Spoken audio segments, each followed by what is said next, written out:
যে পোলাও রান্না করছি, ওখানে একটু গাজর দিয়েছি, কিশমিশ দিয়েছি, তারপরে যে মাছ ভাজা, এখানে মুরগি, সবজি আর ডাল।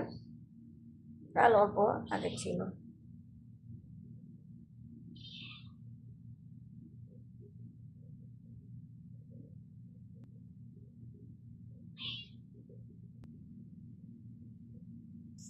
এই যে মাছ ভাজা, বিসমিল্লাহ, মাছ ভাজা নিলাম, মুরগি, মুরগির গোস্ত, আবার ডাল, পরে ডাল খাবো। পোলাও, পোলাও দিয়ে ডাল খেলে ভালো লাগে। পোলাও দিয়ে দই, দই দিয়ে খেলে ভালো লাগে, দুধ দিয়ে খেলে ভালো লাগে আমার কাছে। বিসমিল্লাহির রহমানির রহিম লাগবে।